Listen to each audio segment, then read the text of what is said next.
અમદાવાદ ખ્યાતિકાંડનો મુખ્ય આરોપી કાર્તિક પટેલ 65 દિવસે ઝડપાયો। ખ્યાતિકાંડ થતા ન્યુઝીલેન્ડથી દુબઈ ભાગી 2 મહિના હોટેલમાં રહ્યો। અમદાવાદ ખ્યાતિકાંડમાં છેલ્લા 65 દિવસથી ભાગતો મુખ્ય આરોપી અને હોસ્પિટલનો ડાયરેક્ટર કાર્તિક પટેલની અંતે અમદાવાદ એરપોર્ટ પરથી ક્રાઇમ બ્રાન્ચે ધરપકડ કરી। આ કેસમાં ક્રાઇમ બ્રાન્ચે તબક્કાવાર 8 આરોપીઓને ઝડપી પાડ્યા હતા। આ કેસમાં 9મો આરોપી કાર્તિક પટેલ જ ફરાર હતો, જે એક દેશથી બીજા દેશમાં ભાગતો ફરતો હતો।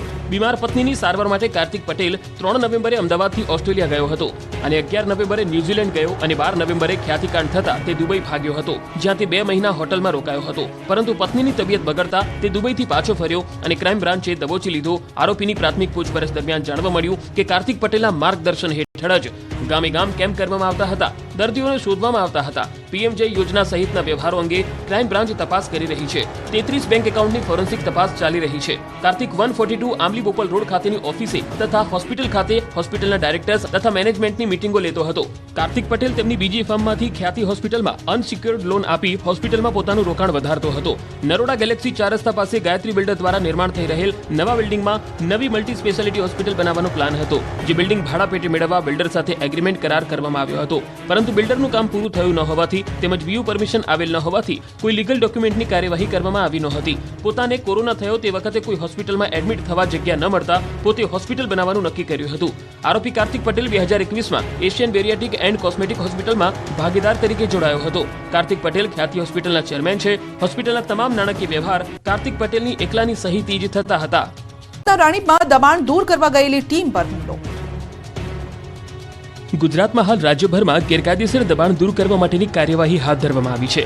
અમદાવાદમાં જુહાપુરા જમાલપુર બાદ શનિવારે એએમસીની ટીમ અને ગુજરાત પોલીસ રાણીપ વિસ્તારમાં દબાણ દૂર કરવા પહોંચી હતી। જો કે ત્યાં દબાણ દૂર કરવા ગયેલી પોલીસ અને મનપાની ટીમ પર સ્થાનિકો દ્વારા હુમલો કરવામાં આવ્યો।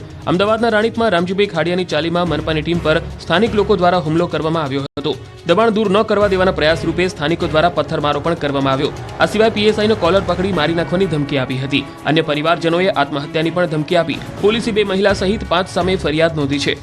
વિકાસના નામે વિનાશ થઈ રહ્યો હોય તેવું અંબાજીના લોકોનું કહેવું છે। જે ઘર મકાનની વણઝાર જોઈ રહ્યા છો તે મકાનો ઉપર આગામી થોડા સમયમાં જ બેટ દ્વારકાની જેમ બુલડોઝર ફરી વળશે અને આ મકાનો વર્ષો જૂના દબાણવાળા હોવાનું મનાઈ રહ્યું છે, જેમાં 150 જેટલા મકાનમાંથી 89 મકાનો દૂર કરવા માટેની મહેસૂલ કાયદાની કલમ 61ની નોટિસ આપી દબાણ દૂર કરવા કહી દેવાયું છે।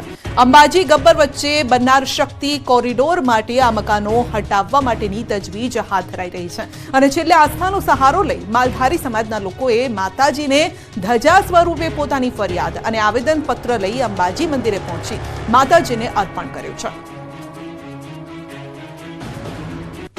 હટાવ્યું તે જમીન વક્ફ બોર્ડની હોવાનું ટ્રસ્ટનો દાવો। અમદાવાદના જમાલપુરમાં વકફની જગ્યામાં બનેલા ગેરકાયદેસર બાંધકામ પર બુલડોઝર ફર્યું। જમાલપુર કાચની મસ્જિદ પાસે બનેલી ગેરકાયદેસર દુકાનોને પોલીસ બંદોબસ્ત વચ્ચે તોડી પાડવામાં આવી। ગેરકાયદેસર દુકાનોને મધ્ય ઝોનના એસ્ટેટ વિભાગ દ્વારા તોડવાની કાર્યવાહી કરવામાં આવી। સવારથી એસ્ટેટ વિભાગની ટીમ દ્વારા ચુસ્ત પોલીસ બંદોબસ્ત વચ્ચે દુકાનોને તોડવાની કામગીરી શરૂ કરવામાં આવી। જેસીબી મશીન અને મજૂરોની મદદથી 10 જેટલી દુકાનોને તોડી પાડવામાં આવી છે। કાચની મસ્જિદ પાસે આવેલી કોર્પોરેશનની સ્કૂલ બોર્ડની જગ્યામાં દુકાનો બનાવી હોવાનો આક્ષેપ થયો હતો, જે બાદ સ્કૂલ બોર્ડ દ્વારા સ્પષ્ટતા કરવામાં આવી હતી કે આ જગ્યા મૂળ માલિકને પરત આપી દેવામાં આવી છે। મુસ્લિમ વકફ બોર્ડની જમીન હોવાનો ખુલાસો થયો હતો। મુસ્લિમ વકફ બોર્ડની જગ્યા ઉપર બાંધી દેવામાં આવેલી આ દુકાનોનું લાખો રૂપિયા ભાડું ઉઘરાવવામાં આવતું હતું। તો અમદાવાદના જમાલપુરમાં દબાણ દૂર કરવાની કામગીરી સમયે ડિમોલેશન કરાયેલ જગ્યા વકફ બોર્ડની હોવાનો ટ્રસ્ટનો દાવો કરાયો। કાચની મસ્જિદના ટ્રસ્ટી સલીમ ખાન પઠાણે કર્યો દાવો, જે જગ્યાનું બાંધકામ તોડાયું તે મસ્જિદ ટ્રસ્ટની જગ્યા છે। ઉર્દુ શાળા ચલાવવા માટે જગ્યા આપવામાં આવી હતી। 2017માં ઉર્દુ શાળા ખસેડવામાં આવતા ત્યાં મસ્જિદ નિભાવ માટે ભાડે આપવામાં આવી હતી। ભાજપ શહેર અને જિલ્લા પ્રમુખોની અંગે મોટા સમાચાર। આગામી સપ્તાહમાં થશે જિલ્લા પ્રમુખો અને મનપા પ્રમુખોની જાહેરાત। 33 જિલ્લા પ્રમુખો અને 8 મનપા પ્રમુખોની જાહેરાત થશે. સંભવિત નામો જાહેરાત અંગે થયો હતો વિલંબ અને જૂના પ્રમુખ રિપીટ કરવા કે નવી નિમણૂક કરવી તે મુદ્દે થયું હતું મનોમંથન. હવે વિધિવત રીતે જાહેરાત થશે. આગામી સપ્તાહમાં પ્રબળ શક્યતા છે તેની અને નામો અંગે મંથન પણ થઈ ચૂક્યું છે પૂર્ણ. વર્તમાન 10 જેટલા જિલ્લા પ્રમુખો રિપીટ થવાની શક્યતા છે. જિલ્લા પ્રમુખો ધારાસભ્યો અને સાંસદ સભ્ય સાથે લઈને ભાજપાની વિચારધારાને વળગે તે મુદ્દો અગત્યનો રહેશે. અગાઉ 10મીએ યાદી જાહેર થવાની હતી ને હવે આગામી સપ્તાહમાં જાહેરાત થવાની શક્યતા છે. તો સ્થાનિક સ્વરાજની ચૂંટણીને લઈને મોટા સમાચાર છે. આવતા અઠવાડિયામાં જાહેર થઈ શકે છે ચૂંટણી. સૂત્રો તરફથી આ માહિતી મળી રહી છે.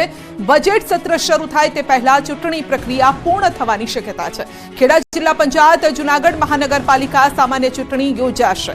73 નગરપાલિકાઓની સામાન્ય અને પેટા ચૂંટણીઓ પણ જાહેર થશે.